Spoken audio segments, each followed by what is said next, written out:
주님께서 이 자리에 함께 하십니다. 아멘.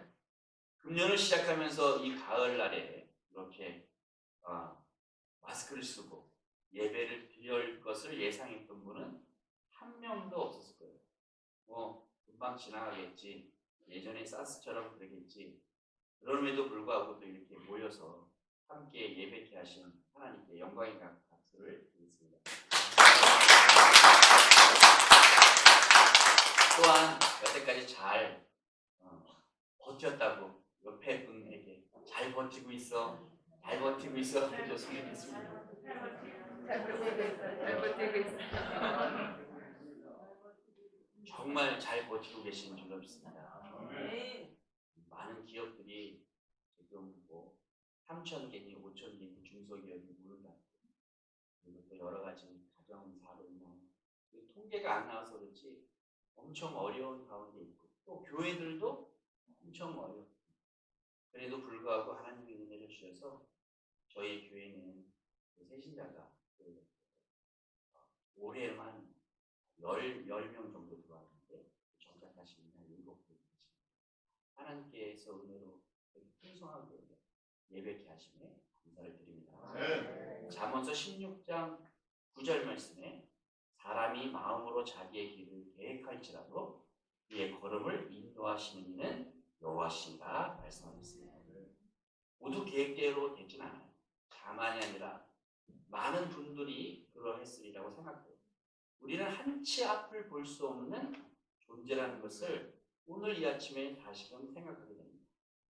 바울은 자신의 육체의 가시가 있다고 했어요. 그 육체의 가시는 우리가 어떤 병인지는 잘 모르는데, 전도 여행 중에 말라리아에 걸렸다든지 아니면 다색 도상에서 주님을 만났을 때 빛이 너무 강해서 안질이 있었다든지, 아니면은 그 말라리아로 인한 이렇게 간질의 일이 있었던 간에 사단의 가시라고 할 정도면은 참을 수 없는 고통이 있었을 정도로, 아니면은 또 복음을 전할 때에 겁나는 일이 있을 수도 있었을 것입니다.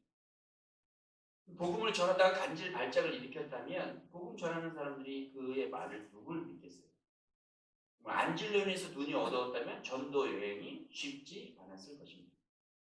많은 서신서를 쓸 때도 누군가 도움을 받아야 했을 거예요. 왜냐하면 편지로 썼긴 했지만 히브리어서가 작자미사로 되어 있는데, 히브리어에서조차도 이게 바울이 썼는지 누가 썼는지 몰라요. 누가 옆에서 써줬는지 그렇게 예상할 수도 있습니다. 사탄의 사자라고 해서 8절 말씀에 내가 내게서 이곳이 내게서 떠나가기 위하여 내가 3번 주께 간구하였더니 그랬습니다. 사도 바울은 육체의 가시가 제거되기를 위하여 3번 기도했어요. 겨우 3번이라고 할 수 있지만 이것은 매일 기도하는 그냥 9시, 12시, 9시, 4시, 9시, 12시 기도 시간이 아니라 아주 이 문제를 놓고 작정하여 금식 기도를 했을 수도 있어요. 근데 애를 탔는 그런 마음으로 했을 거예요. 예수님께서도 겟세마네 동산에서 이 잔을 옮겨달라고 땀방울이 핏방울이 된 쪽으로 3번 기도하신 것처럼 간절히 기도했었을 것입니다. 유대계 정통에 따르면 금식을 동반하여서 굉장히 오랫동안 기도했을 수도 있어요.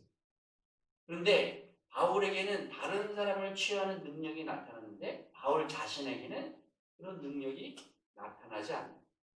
그런데 돌아온 대답은 안 된다라는 거예요. 안 된다. 내 은혜가 족하다. 그랬어요. 하나님의 생각과 우리의 생각은 바뀌는 거예요. 바울의 생각은 자신의 계획대로 되지만 계획대로 되지 않았지만 그럼에도 불구하고 다 하나님의 은혜인 거예요. 여기 계신 많은 장애인분들도 계신데 장애를 중도장애를 겪었다거나 그러신 분들은 도저히 이해할 수 없는 일이 벌어지고 만 거예요. 그러나 하나님은 그 길을 통하여 하나님이 겸손하게 이끄실 것을 바라고 하나님의 계획대로 우리가 이 자리에 있음을 다시 고백드리시기를 주님의 이름으로 권면드립니다. 네. 그 이유는 바로 자만하지 않기 때문입니다. 바울은 회심에 있어서도 극적이었고 이방인 사도로 부르심을 받았습니다. 비록 예수님의 12제자는 아니었지만 스스로 사도라고 칭했습니다. 7절 말씀에 내가 여러 계시를 받은 것이 지극히 크므로 너무 자만하지 않게 하시려고 내 육체의 가시 곧 사단의 사자를 주셨으니 이는 나를 쳐서 너무 자만하지 않게 하려 하심이라. 이방인들의 사도로 이방인에게 복음을 전하기 되기 위하여 사도 바울은 복음 안에 담겨져 있는 유대인과 이방인과 하나됨 또한 교회의 비밀에 대한 하나님의 여러 가지 계시를 받았습니다. 하나님은 일꾼에게 하늘의 비밀을 더 많이 허락하신 거예요. 그런데 바울도 인간이었기 때문에 교만해질 수밖에 없는 거예요. 그래서 바울은 자신도 치유하지 않는 육체의 가시를 주셨다는 것을 깨닫고만 베드로전서 5장 5절 하반절에 보면 다 겸손으로 서로 겸손으로 허리를 동이라. 하나님은 교만한 자를 대적하시되 겸손한 자들에게는 은혜를 주시느니라. 할렐루야. 겸손한 자에게 은혜를 주시기 위하여 우리에게 가시를 주신 것.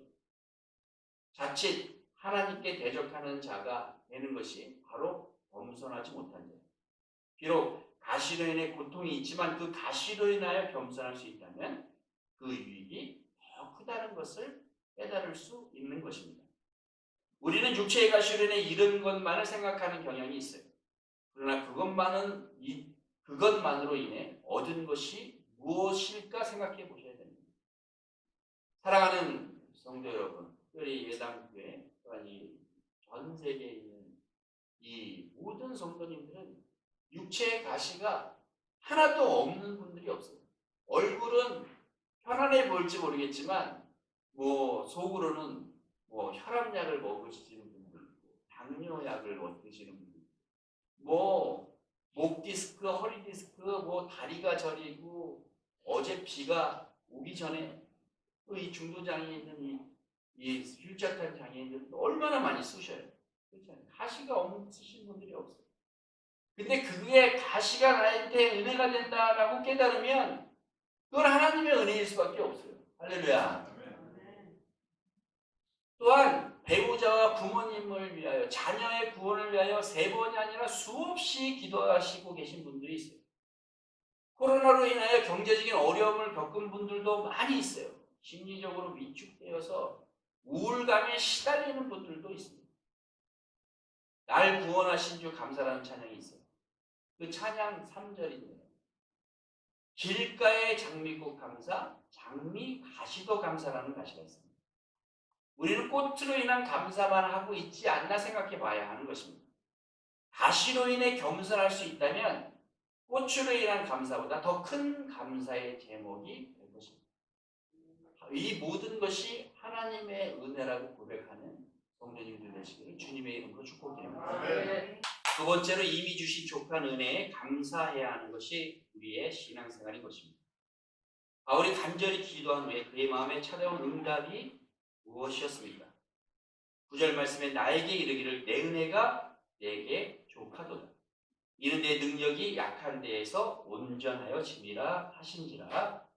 그러므로 도리어 크게 기뻐함으로 나의 여러 약한 것들에 대하여 자랑하리니 이는 그리스도의 능력이 내게 머물게 하려 함이라 말씀하고 있습니다. 내 은혜가 내게 족하도다라는 응답인 것. 이 응답을 통해 우리는 자꾸 내게 없는 것, 부족한 것에만 집중하는 경향이 있다는 걸 우리는 확인해 봐야 하는 것입니다. 육체의 가시는 이미 주신 것, 은혜로 얻은 것으로 하나님이 주신 것인데 그것이 극복할 수 있다라는 그런 마음만 있다면 그 문제인 거예요. 이게 하나님이 왜 나한테 주셨는지를 알아야 되는 거예요. 하나님께서는 이미 우리에게 많은 것을 주셨어요. 아름다운 자연을 주셨고 또한 독생자 아들을 통해 구원을 주셨고 성령님을 통해 우리의 마음을 주셨고 사랑하는 가족을 주셨고 믿음의 가족은 지체들을 주셨고 정말 여러 가지의 여건들을 다 허락하셨습니다. 바울은 육체의 가시 때문에 기도했다가 이미 주신 것에 대한 감사가 되었습니다. 디모데전서 6장 6절 말씀에 그러나 자족하는 마음이 있으면 경건은 큰 이익이 되리라. 할렐루야.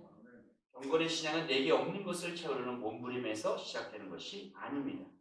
이미 주신 것에 대해 감사하고 그것을 바르게 사용하는 것을 통하여 이루어지는 것입니다. 없는 것에 집중하게 되면 원망이 쌓이고 자신감을 잃게 됩니다. 그러나 이미 주신 것에 집중하게 되면 영향력의 범위가 더 넓어져 가는 것을 경험할 수 있게 될 것입니다. 사랑하는 예담교회 성도님 여러분, 이미 주신 것이 뭐예요? 안 받은 것처럼 오리발 내밀면 안 되는 거예요. 이미 주신 능력이 있어요. 또한 성품이 있고 은사에 대해서 감사하시기를 주님의 이름으로 축복드립니다. 그래서 하나님께서는 내 모습 이대로라는 찬양이 있습니다. 내 모습 이대로. 이게 작년에 거의 1년 동안 1위, 2위자를 놓치지 않고 찬양입니다. 내 모습 이대로 사랑하시는 거예요. 지금 뭐보다 더 좋은 것 많이 받으시는 것보다 지금 이대로의 하나님의 은혜를 느끼고 있다니 그것만큼 더 좋은 은혜가 어디 있습니까? 주께서 받은 은혜로 그것 하나님께 주신 은혜대로 나를 쓰일 수 있게 해달라고 기도하시는 성도님 되시기를 주님의 이름으로 축복합니다. 끝으로 약한 데서 온전하여 짐으로 인한 감사인 것입니다. 바울은 이미 주신 은혜로 족하다는 마음을 가지게 되자 보이는 것이 생겨나기 시작했어요. 나에게 이르시기를 내 은혜가 내게 족하다. 이는 내 능력이 약한 데에서 온전하여 짐이라 하시니라. 그러므로 도리어 내게 크게 기뻐함으로 나의 여러 약한 것들에 대하여 자랑하니 이는 그리스도의 능력이 내게 머물게 하려 함이라 말씀하고 있습니다. 바울은 육체의 가시로 인해 자신의 약한 상태 가운데 있다는 것을 인정하였던 거예요. 그래서 자신의 약한 부분을 채워줄 사람이 필요했습니다. 의사인 누가가 동행을 했고 또한 여러 동행자들이 함께 바울이 도왔어요. 바울에게 육체에 가시는 동역자를 세우고 지체를 주신 주님의 축복이었던 것입니다. 바울이 아무리 능력이 출중하다 할지라도 여러 사람의 몫을 감당할 수 없는 것입니다. 여러 사람이 힘을 합치는 것보다 더 잘할 수 있는 개인은 없습니다. 자신의 한계를 인정할 때 주변 사람들이 존귀해지는 것입니다. 또한 바울은 자신의 약함 때문에 더욱 주님을 찾고 의지하게 되면서 그리스도께서 자신을 통해 일하시는 것을 경험했던 것입니다. 결국 자신의 약함이 온전하게 되는 길이고 그리스도의 능력으로 강해지는 길임을 깨달은 것입니다. 그래서 바울은 자신의 약함을 도리어 크게 기뻐한다고 했어요.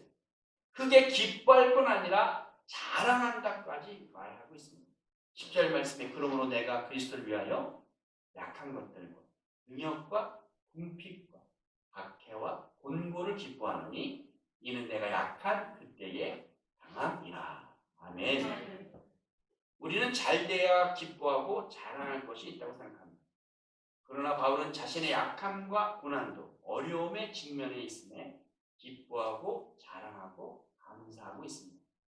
그 가운데 주님의 능력이 나타나 주께서 일하는 것을 바라보기 때문입니다.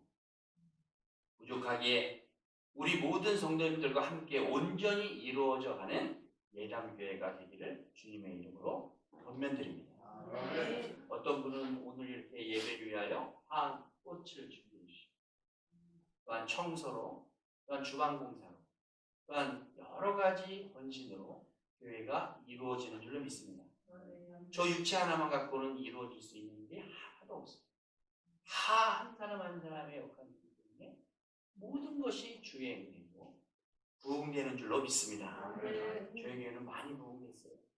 영적으로 부흥되기만 하면 되는 거예요. 주님을 안 믿던 분 한 번만 들어와도 교회는 성공한 줄로 믿습니다. 그것이 감사한 거예요. 그것이 감사한 거예요. 어떤 분은 요즘에 산불 시대에 살고 있다고 얘기해요. 불신, 불만, 불안의 시대다 라고 얘기하는데 어떤 분은 삼사라고 감사, 탄사, 공사라고 했어요. 코로나로 제대로 되지 않고 있고 많은 제약과 어려움 시대에 살아가고 있습니다. 그러나 이 가시로 인해 우리에게 주신 더 깊은 축복이 있다는 것을 깨닫고 발견하십니다. 제가 알려드릴 수도 없어요. 하나님께서 알려주십니다. 그렇기 때문에 하나님의 은혜를 내 은혜가 내게 족하다라고 고백할 때 하나님이 풍성하게 내려주실 줄로 믿습니다.